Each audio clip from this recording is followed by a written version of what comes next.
Welcome to Sustainable Stock, Reviving Legacy Genetics, the podcast that delves into the power of traditional cattle genetics and the ranchers bringing them back.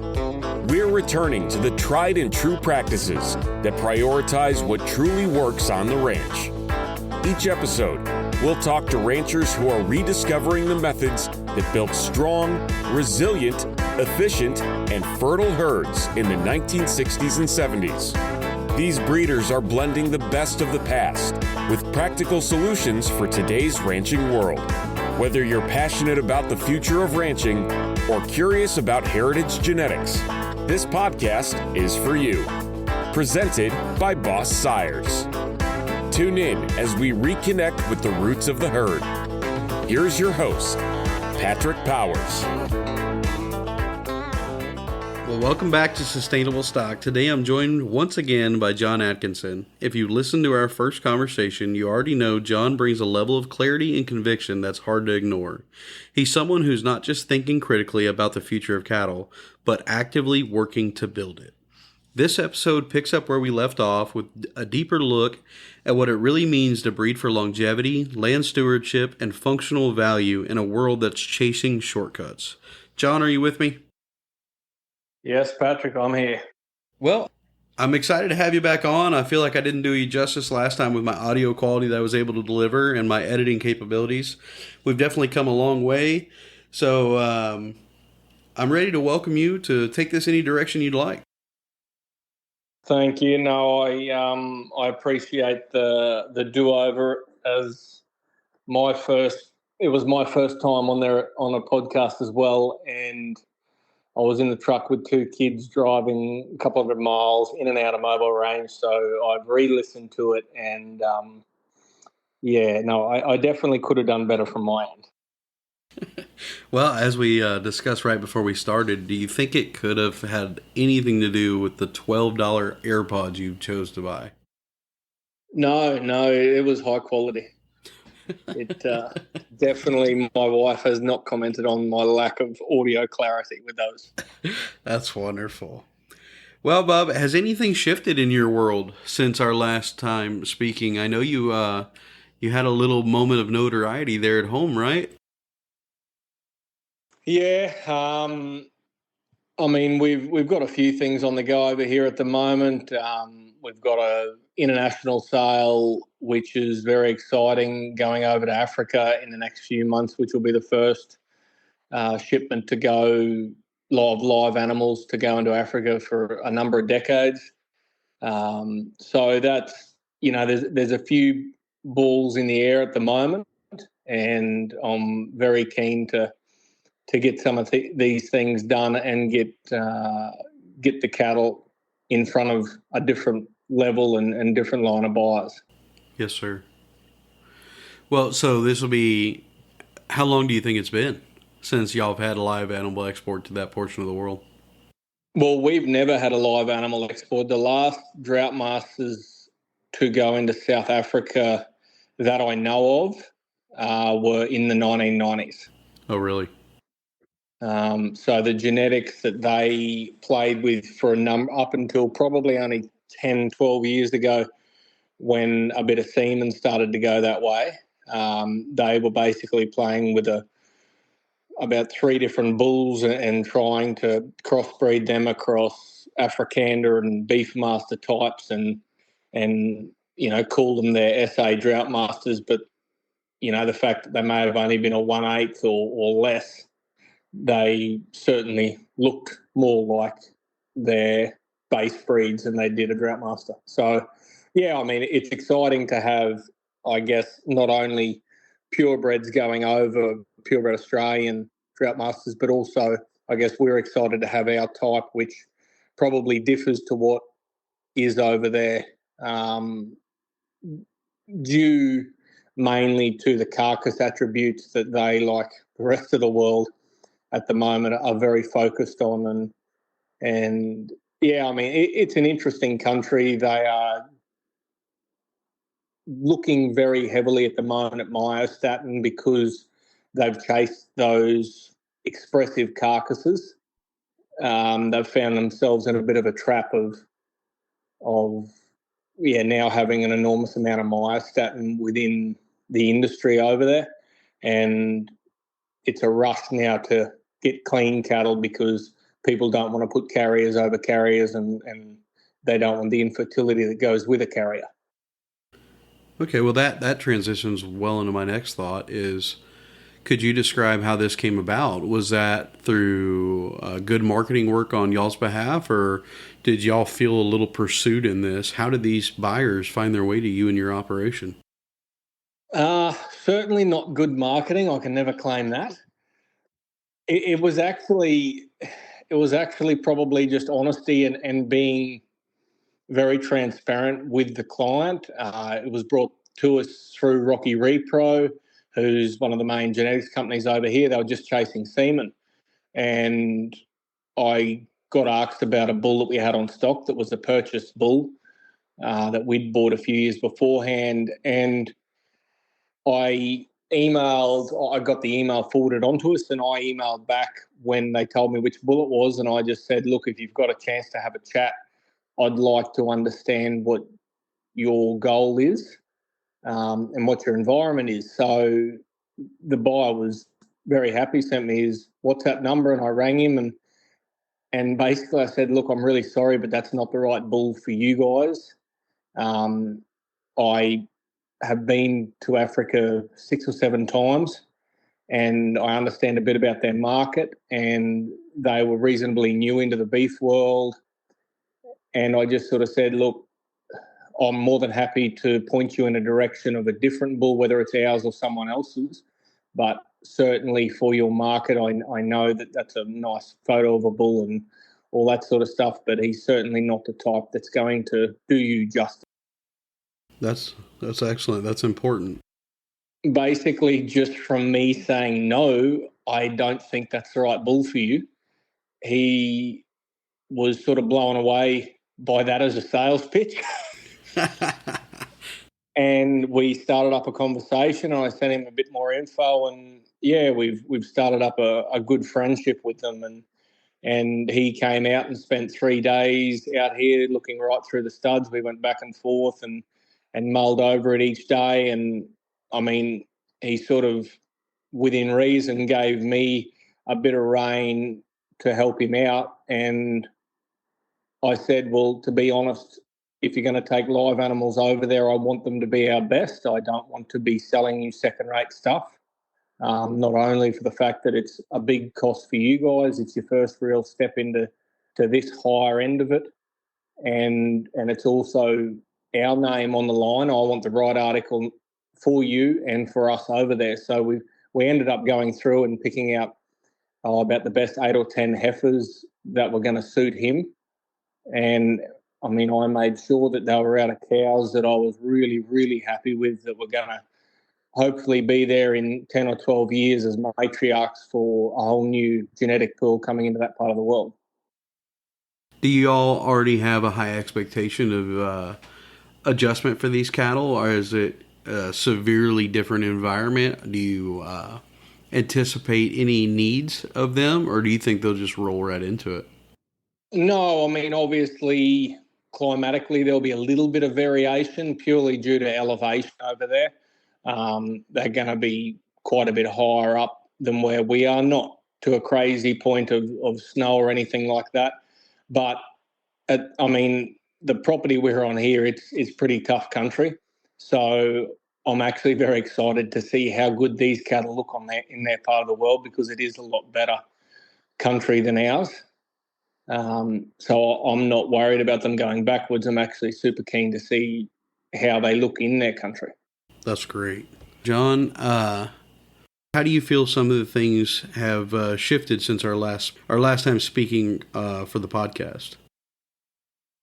I would say there's definitely been a fair bit of contact made, and it's the subsequent podcasts after that you guys have done. I think the variation in who you've been able to get on there, the different worldviews they've got because of their job titles or location, I think it struck a lot of people in different parts of the world than you'd probably imagine it would have. And then once they get onto those podcasts, they sort of start going through them. And as I'm the Australian rep, I'm their point of contact. And it's been pretty amazing, some of the stories from, Brangus, Baron, that type of breeder over here that, I'd never heard of. And to a point, they had stayed out of the limelight. And it's a bit like what you and Grant and co continually say. It's these people that have got the functional cattle and not the fad name or the big marketers that have got the really functional, easy doing cattle, and they don't feel like they really want to get into that massive end of marketing where you've got to feed a bull for 6 to 12 plus months and make them obese just to get scan data or to make them, compete in those multi-breed sales on their day of sale data. Yes, sir. So yeah, it's exciting that they've made contact. That hopefully, through our network with Boss Size, we'll be able to get their genetics into the right places, not only for them as the producers, but also to the buyers that are in sort of desperate need of that type of genetics. Yes, sir. Well, I have no shame in saying that I've shared openly with you the level of success we've reached with the podcast, that we are now in 46 countries. We've now been heard in 46 countries, and our number one city of listenership, if I'm phrasing that correctly, is Brisbane, Australia. Yeah, that sort of blows my mind a bit, to be honest, that Brisbane has such a big follower base. And it's exciting because at the end of the day, that part of the world, there's a lot of, I guess, what you guys would call hobby farmers that it's not necessarily their entire business. It's more of a love of the land, the love of cattle that they get into it, not for the fact that they need that to be their entire business. And it's those people that come newly into it, whether they're out of the tech world, the business world, service world, whatever it is, and they come in probably as clean slates, that, if we can give them a different perspective to make people question what they're hearing and give them the confidence in what they're saying to be able to question a seller when they feel like they're getting the slick sales pitch put to them. And yeah, it's lovely that, Queensland is having such a good following on this. Yes, sir.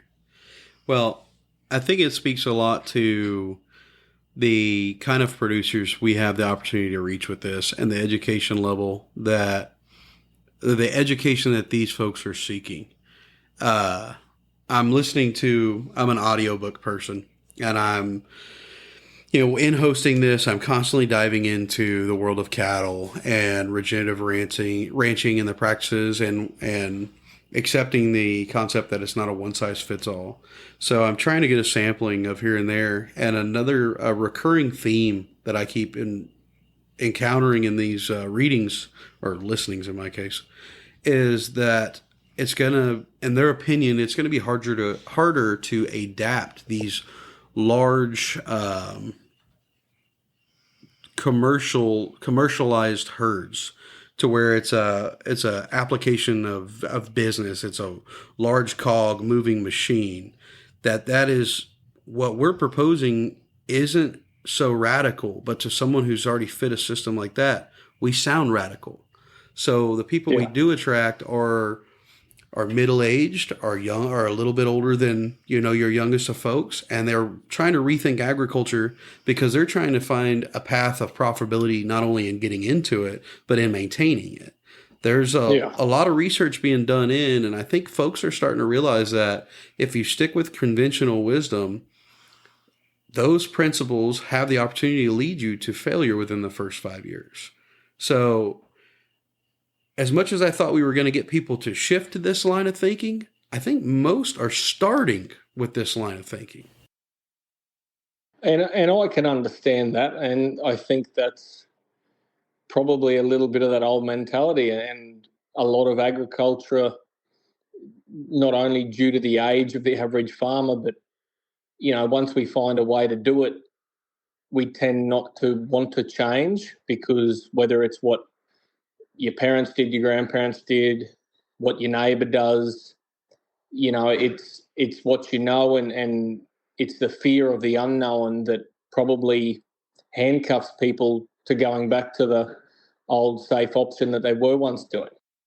Well, I think part of that too, John, is especially here in the U.S., it's go big or go home. So you double down and you amass this mountain of debt. I mean, the joke, my half of my family is from Burlington Lot, a little nothing town, and it's all poor farmers.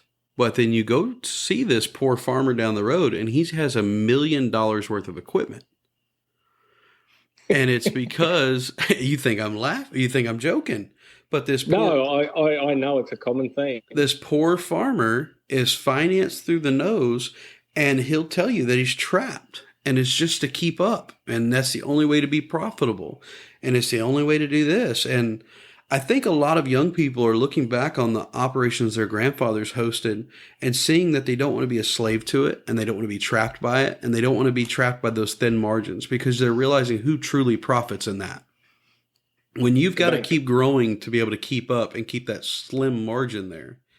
I mean, yeah. if a labor union ever did the math on agriculture, we'd have lawsuits galore if it wasn't family or passion based.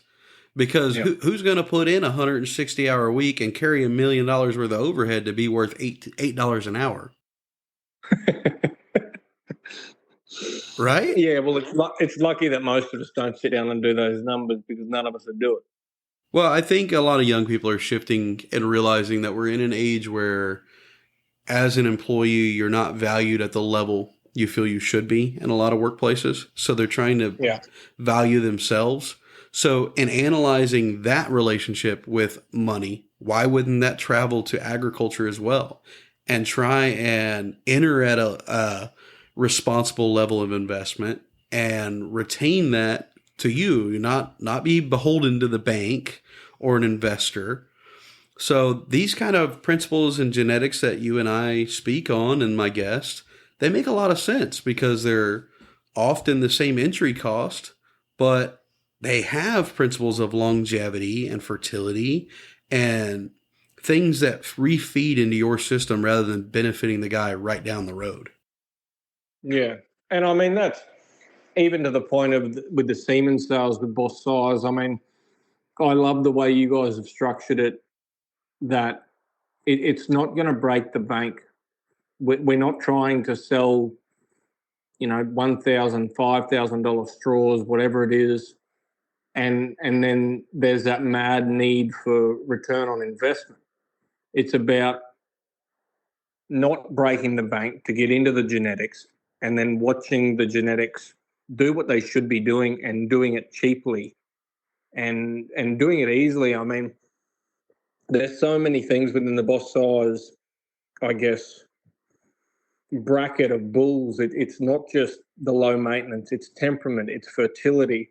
It's all these things that adds up to more dollars in your pocket at the end of the day, that I'm excited to see the people that are buying the genetics see that outcome in a few years.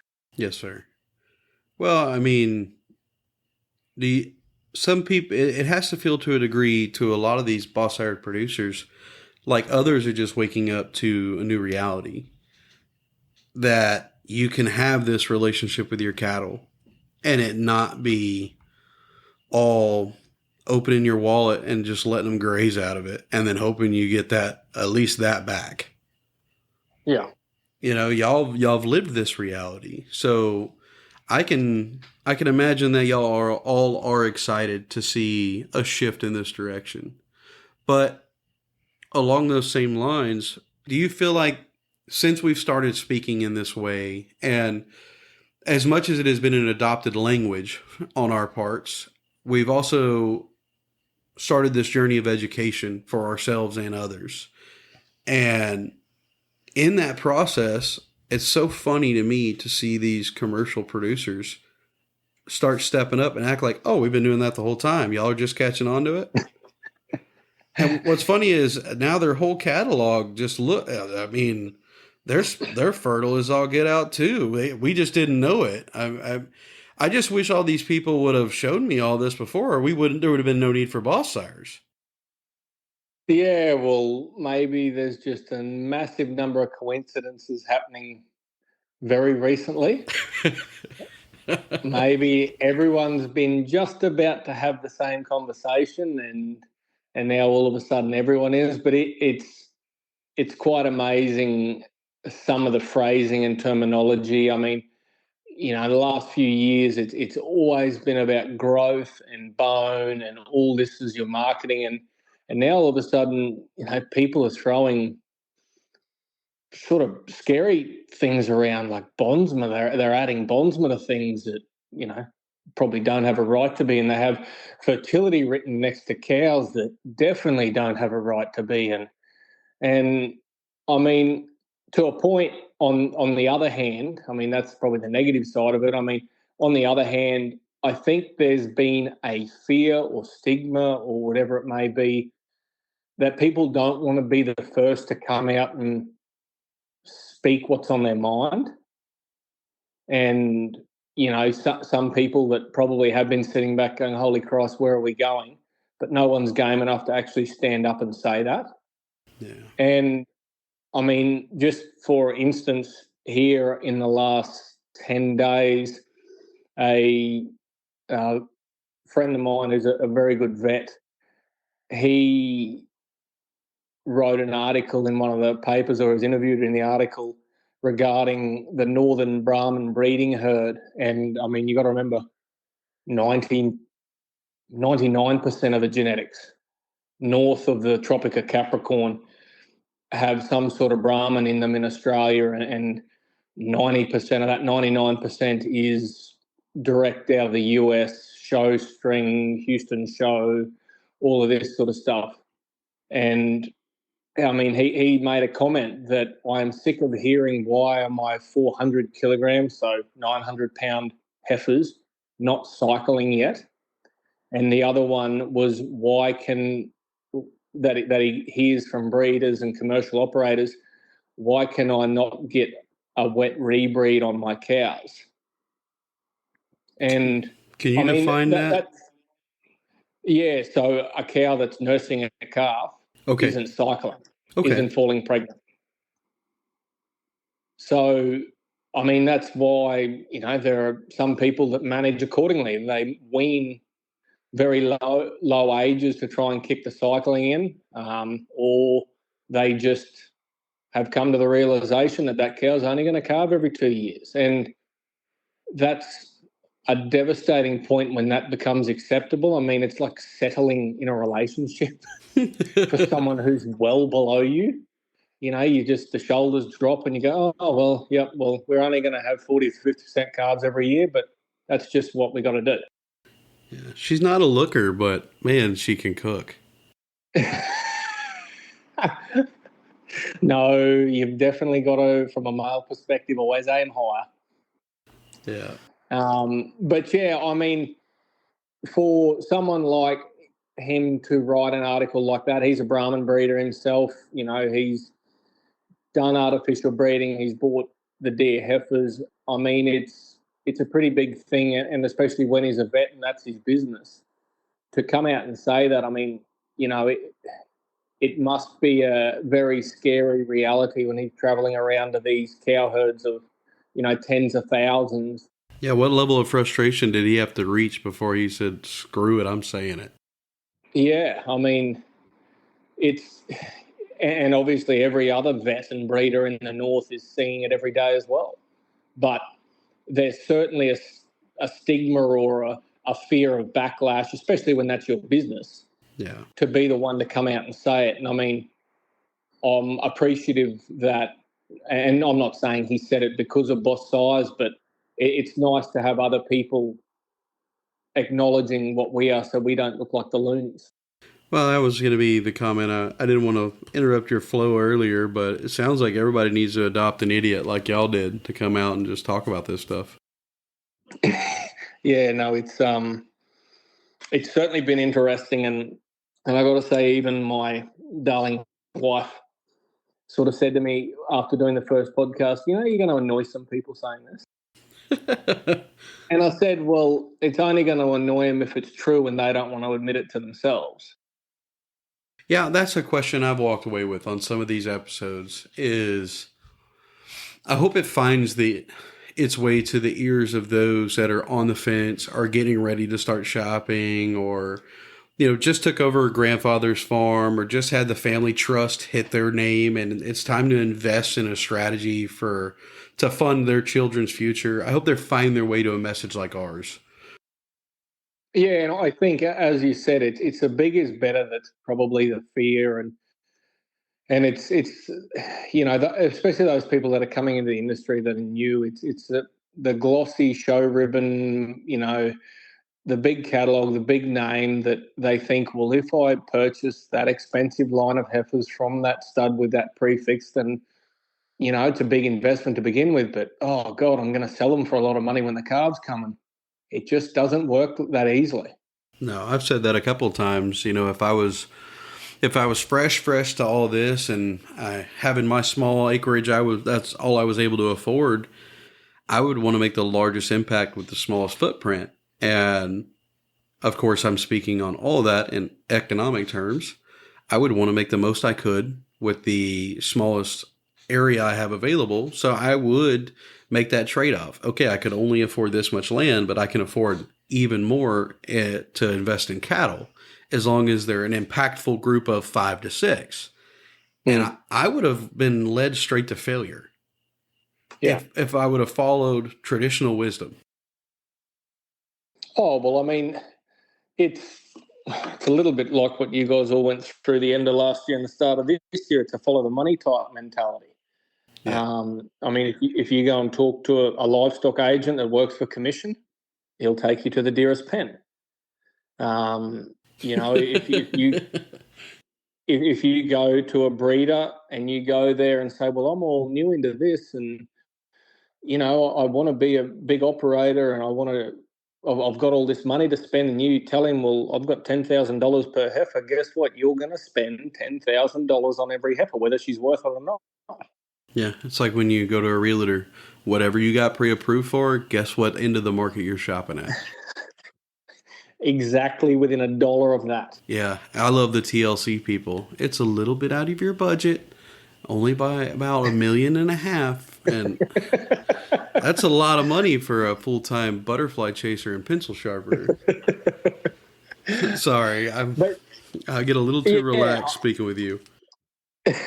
No, but I mean that's the way I really do feel sorry, and I don't want to come across as arrogant or whatever it is, but I feel really, really sorry for the new people into the industry, whether they've been in commercial cattle their whole life and then come into the stud world or whatever it is. But so much of the time, because they naively trust people, they get so taken advantage of. And it really grates my gears when I sit back and watch it happen, and I just think, God, unfortunately there was no one there to go, hold up, is this what you want? This is going to be your real world outcome of these genetics, whether it's $20 commercial semen or you're going and spending $50,000 on a heifer. There needs to be someone giving you a real answer as to what's your outcome, what's your inputs, and what it's going to cost to get that animal to sale, whether it's a weaner or whether it's being sold straight off mum or whether it's being sold as a stud bull. Well, back up just a second there, John, too. I mean, that's why I'm proud to be a part of this, and we speak often about the false assumptions that come along with the world of cattle. Yeah. These new producers with minimal knowledge of livestock, you would assume that everything, it doesn't stop at cattle. Yeah. Chickens are the fad right now here. Everybody gets into chickens. My wife and I have been out of chickens for about 5 years because it was just not there's no profit in it at our level. And so everybody's getting into chickens with a half-cocked education, and they think they're going to have, hey, start saving egg cartons for me next month. I'm probably going to start having some. Well, didn't you just get the chicks in the mail? Yeah. Okay, you do know that your average laying hen only starts laying between 9 and 10 months old, and your average chicken only lays an egg about 200 and 60 to 280 days a year. So if you want a dozen eggs a day, you actually need to have about 4 chickens more than a dozen.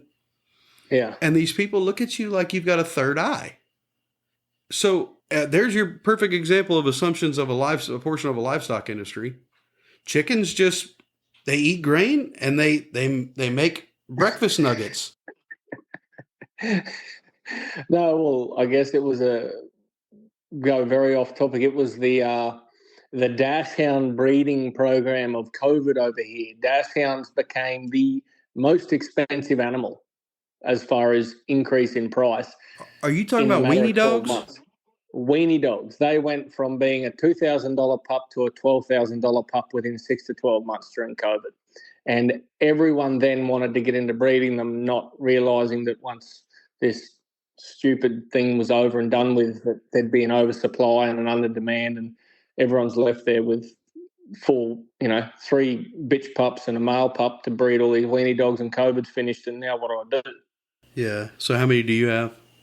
None. Oh.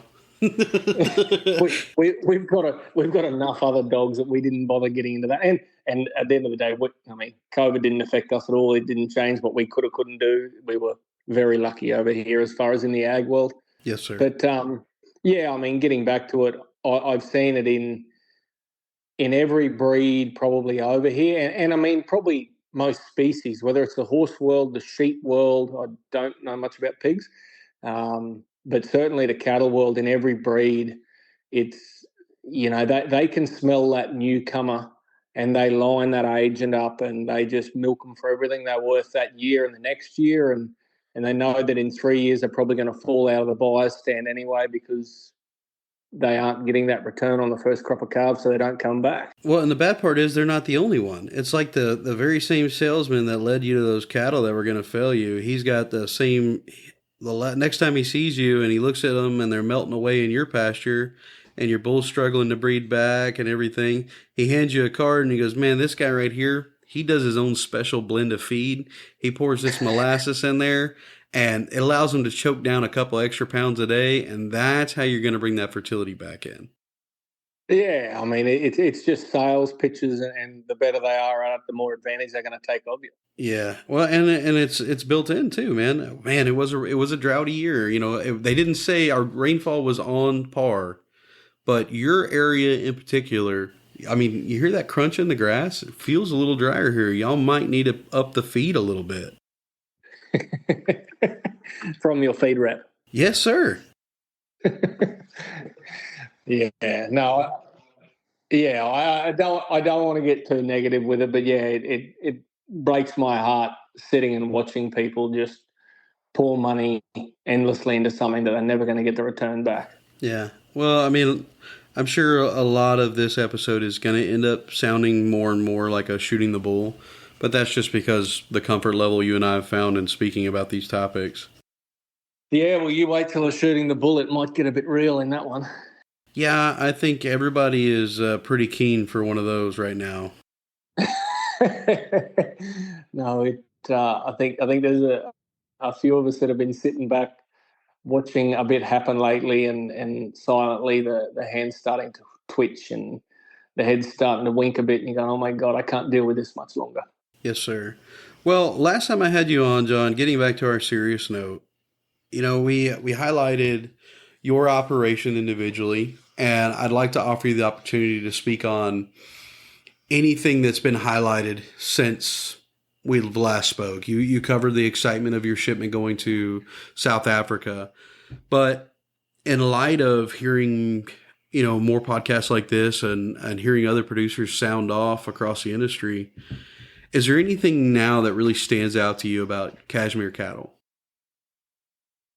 Probably our preg rate this year our pregnancy rate, I mean, we joined for around 3 months, and we had what I considered an average or a bit above average rainfall year, which in this country, because it's, well, probably as the Africans call it, sourfelt, the nutrition dies once you get too much length in your feed. Once it gets sort of over a foot high and starts to set any seed, your nutrition really falls. And we've got, well, the mobs we have done a very early preg test on. I did an early preg test that only probably allowed for about 2 months out of a 3-month join to be detectable to me palpating them. And both those mobs were sort of in the mid to late 80%. And, that was both a wet mob, a lactating mob, and an open mob of heifers. And I mean, that excites the hell out of me, because not only now I'm a part of this, I want to make sure that we practice what we preach. So more than ever, and it's really nice to have the results stacking up behind us as we're having these conversations and trying to get people to look a bit harder at the fertility and functionality. And I mean, our cows at the moment, they've got calves on them that are plus minus 500 pounds at the moment, and the country's lost a bit of nutrition. So the cows aren't in prime condition by any means, but they're so healthy because of the hormones that come with the pregnancy in their belly. It's just lovely. I mean, to have that result, be able to drive out there. And I think, as we talked about, we bang tail, so cut the brush off the cows as we preg test when they're pregnant. And it's so nice to drive past a mob of cows that, they're just in average condition with really good calves on them, and all these bang-tailed cows. It sort of gives you a level of pride. Yes, sir. Well, John, I really like the way that you've reflected on that. And once again, it just shows the importance of boss hire breeders like yourself, or representatives at whatever level you are. In that last statement, you spoke on the beauty you saw in your mob of cattle, and their hormones in action throughout pregnancy, allowing them to breed. What was the term? Wet breed? Yeah. Wet rebreed? Yes, sir. Wet rebreed. And not once have you referenced, other than the very beginning of our episode, what breed of cattle you work within. You spoke on hormonal balance. You spoke on adaptation when them shifting to South Africa. And your biggest remark of pride was on hormonal balance and the ability to rebreed. Yeah.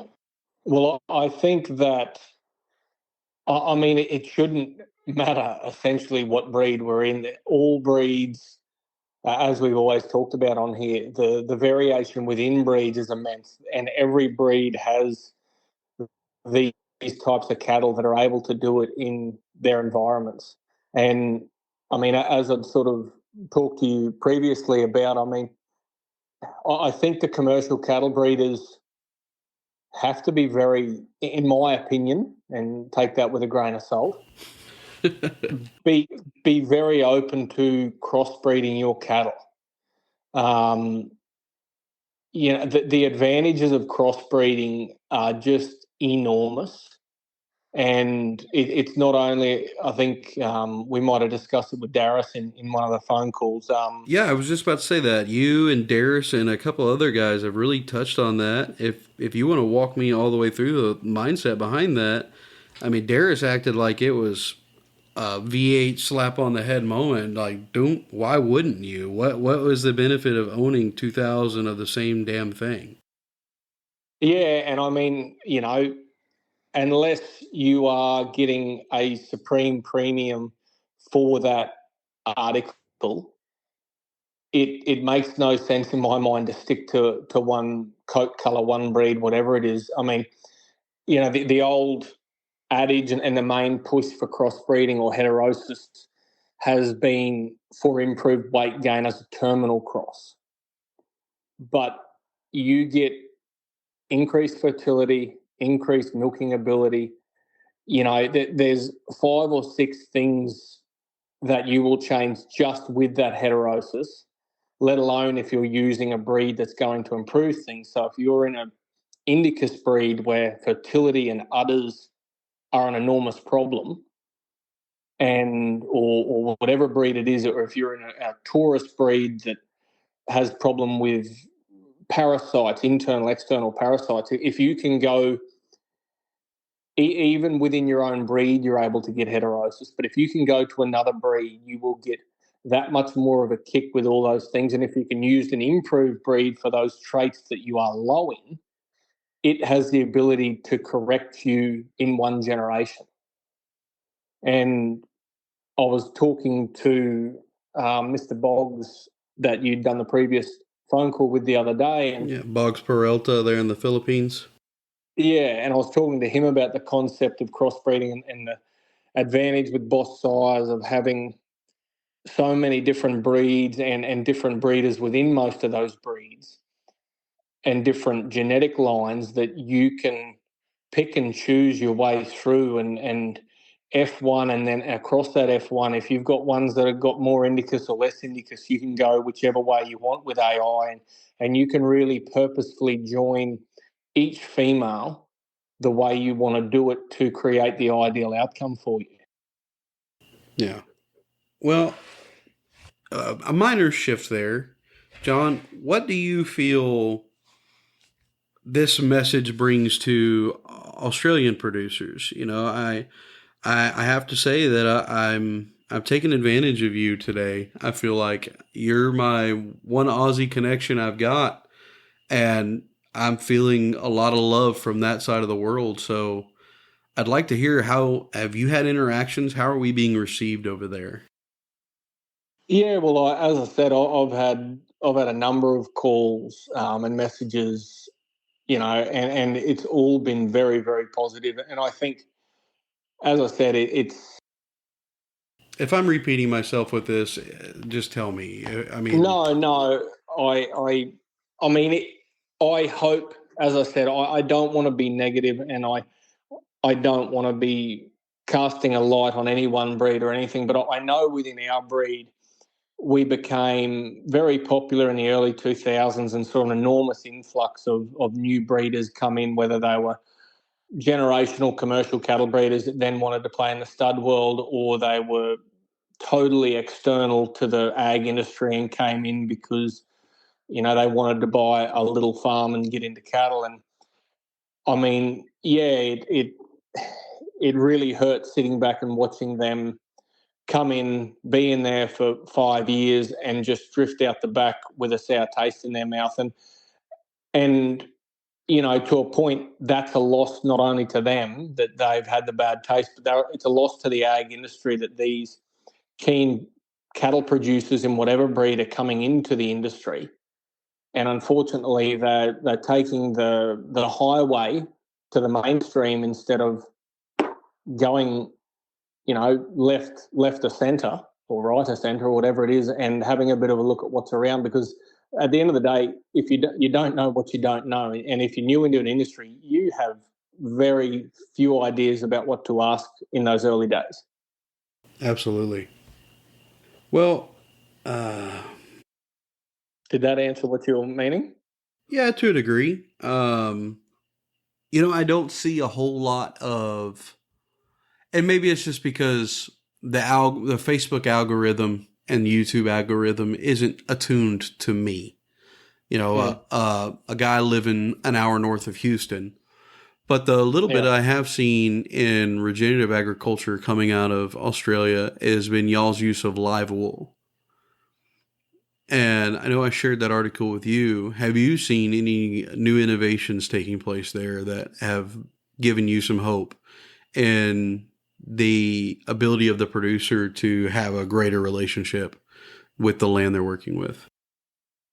Yeah, well, I mean, the one thing I will say that I've seen quite a bit of is a new weighing system that is in the paddock. It's solar charged, and they basically step up through a little set of panels up onto this machine or trailer type thing that's able to be moved, and through the electronic ID with the NLIS, the National Livestock Identification System that all our cattle in Australia are meant to have. each animal gets weighed each day coming in or out of a water area or from a supplement feed tin or whatever it is.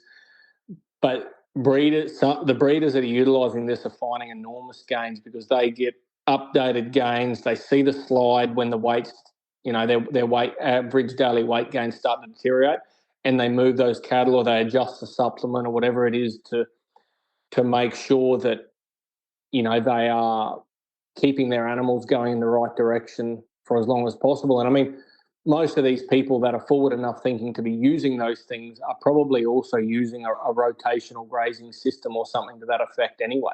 So they're using that system to know when the best is out of that paddock. They then shift them on to the next paddock and so on and so forth. No, that's a great innovation.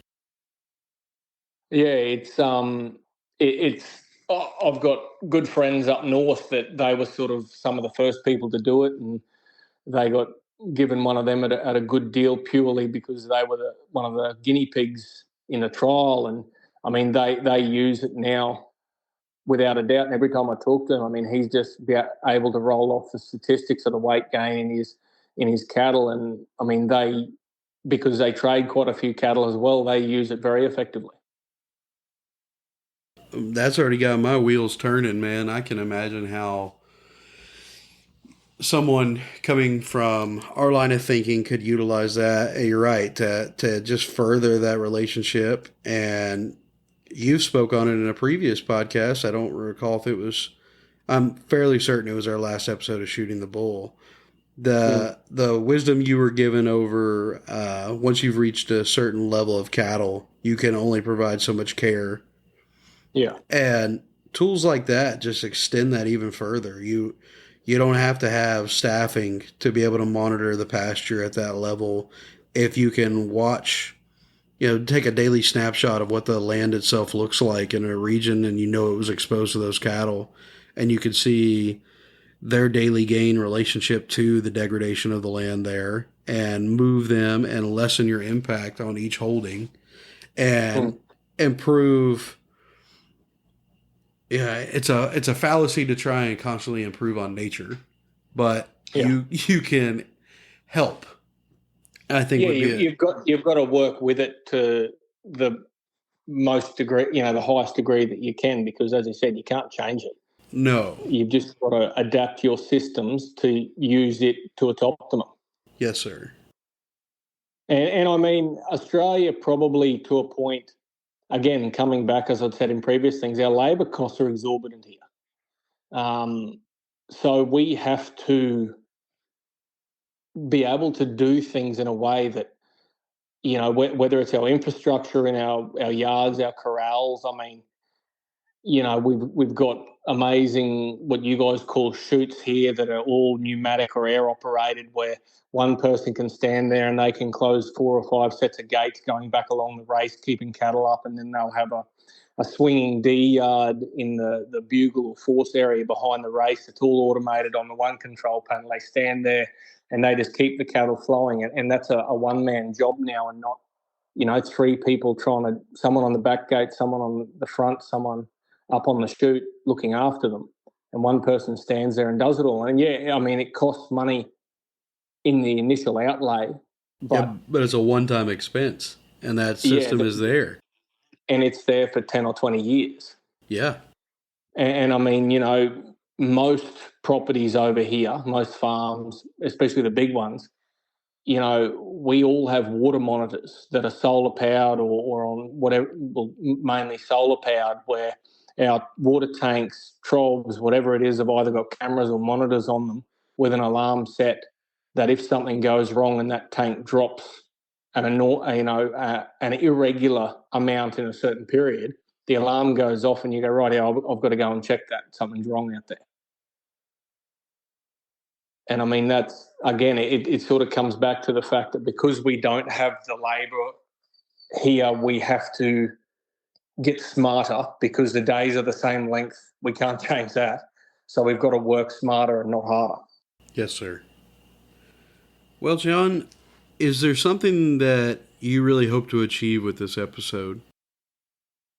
No, Patrick, I mean, I guess at the end of the day, I've sat back now and listened to everything you've put together with all these other interviews you've done with the podcast, and it's been pretty amazing, the cross section of geographical areas of the industry sectors, from salesmen to vets to exporters and everything sort of in between.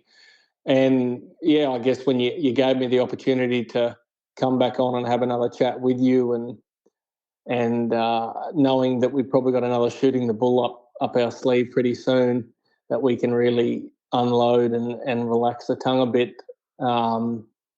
But yeah, I mean, the other thing is we've got, of course, over here, we're into winter, and our spring bull sales are only a couple of months around the corner, and there's a lot of marketing coming online already of, the different breeds, because usually the British and Euro breeds sort of go through July, August sales, and then the Indicus breeds go sort of September through till November. And I guess there's a bit of me that wants to just get people thinking deeply about their next genetic purchases. Yeah. And that doesn't matter whether it's a $4,000 commercial herd bull or whether it's a $150,000 stud sire that you're wanting to export genetics on, and that sort of thing. Do please, and this is coming from a good place, please do your research. Have a good look. If you think you're going to go and spend a bucket load of money on something, please, that's even more so. Find out what mum is. Find out what mum looks like. What are udders like? Have a look at the shape of her. We've talked numerously about finding the cow that doesn't have the big brisket, doesn't have the muscle on her neck, all those things, because that is what the daughters are going to be like. So it's a bit of a plea to people's common sense. Don't get wrapped up in the sale hype, and do some research. I mean, I saw the other day over here there was a heifer from a very popular breed at a sale that set a new record. And the reason I looked into it was I searched her on that breed's database. There was actually a new EBV, and not that I'm for or against EBVs in any way in particular, but it's just another tool in the tool case just to have a bit of a perusal over. And she had a worth 99% of the breed for a very fertility-based figure. And I thought, righto, let's see how this relates. So I went back, and mum calved as a 2-year-old and then didn't have a natural calf for the next 3 years. And I thought, right, well, she's only 5-year-old or 2.5-year-old. So I'll have a look at grandma. Grandma, the grand dam, had 23 calves recorded. She calved at 5.5 and 10. And I want people to go and have a look at that sort of thing. If you see a photo of a bull you like, have a look online. Every breed that's registered is online. Have a look at them. And, yeah, ask for a photo of mum. Like, if it's someone nearby, go for a drive. If you're going to invest the money, invest the time to do the research. Well, and if you're hopefully buying for longevity, you're talking about investing. So even though the money may be spent today, you're going to be feeding it, caring for it, and offering a level of care like that for potentially, 8, 10, 12, 15 years? Well, I mean, then the genetic repercussions of that are generations after. If you're bringing that bull into your system that's out of a cow with a crook udder, you'll have that for 3 or 4 generations. No matter what you do, it's going to keep popping up. Well, John, I like that you've touched on all that, and I'm with you on every bit of that, sir. I do feel like we would be at a miss if that wasn't covered today.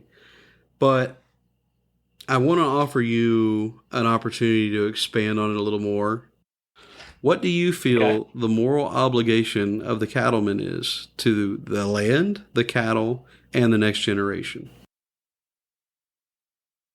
Well, I guess for me, the land and the next generation probably goes hand in hand. We want to leave our country, our operations better than we found them, in a number of ways. I mean, as we've talked about, as beef producers, we're all grass farmers, and we just have the way that we keep the grass down is to make beef out of it. And if we can do that right, whether it's, through rotation, through whatever it is, we need to be able to nurture our land in order for our businesses to all be successful. And then from the cattleman side, as a seed stock producer in particular, I think that we've got to be honest about what we're doing. If we have cattle that we breed for carcass and bone, if that's what you're breeding for, sell your cattle that way. If you're breeding for extreme fertility or whatever it is, sell them that way. If we've got to be honest about what we're doing, we can't be falsely advertising what we're selling or marketing to other people, and we've got to, when it comes to the commercial end of it, I mean, we've got to portray ourselves in the media to the rest of the world that lives in the cities, wherever it is, that we care for our animals. We are up at any hour of the night if there's a sick or injured animal. There's nothing. I mean, we are the biggest animal rights advocates there are. We just don't voice it. We live it every day, and we need cattle to be as healthy and happy as possible, because that's the best outcome for everyone. And that sort of, I guess, covers the land as well as the cattle. That if they're happy and healthy, they're making us money. And hopefully at the end of all of that, we can be passing it on to the next generation as a good business, and hopefully they've learnt the right things to then be good stewards of that as well. That's well said, Bub. If your kids are watching you be good to the land, good to your cattle, and good to your family, they'll carry that on as well. That's the hope anyway. And I think if you can do all of that, there's a very good chance that you'll be profitable, and they'll in turn be able to follow in your footsteps. Yes, sir. Well, I like your note about honesty as well. I mean, as you and I have both spoke on, there's a lot of frustration that's come about. We'll delve into that a bit deeper in shooting the bull. Yeah. But to end on a positive note, if I've gained nothing from this world of agriculture, I've found some really meaningful friendships, and I count you among that. I've definitely enjoyed every bit of this, and I look forward to speaking to every one of you guys. I mean, I really do appreciate you coming on and speaking with me and allowing me to put this out there for everybody to hear. I think these kind of conversations take us all forward together, and even though sometimes they get a little dark, it's because of the level of care that goes into it by each one of these Boss Sires producers. Would you agree with that statement? Yeah, 100%. I mean, I appreciate, the work you guys have done and the platform you're providing, not only the people you're having on, but also the platform then for those that are listening. And I hope, I guess, that anyone listening to this, as I said, it's just trying to make people think a little bit deeper and pick up on a few things that might make you enjoy what you're doing even more and more profitable. Well, guys, if y'all enjoyed this show, this episode, or enjoyed hearing my interaction with John, y'all can hear more of it over on Shooting the Bull, which is our no-filter podcast that we're hosting on Patreon. We do offer a preview on our standard podcast platforms when each episode comes out. But for the full thing, pop over and check us out. All of John's links will be in the show description. And as always, thank y'all for listening. Don't forget to ranch with purpose and breed for the future. Thank you for tuning in to Sustainable Stock, Reviving Legacy Genetics. If you enjoyed this episode, please subscribe and share. Join us next time as we continue exploring the legacy and future of cattle ranching. For more information, visit us at bosssires.com. That's BOSSIRES.com. or connect with us on Facebook. Until then, stay rooted in common sense and connected to the herd.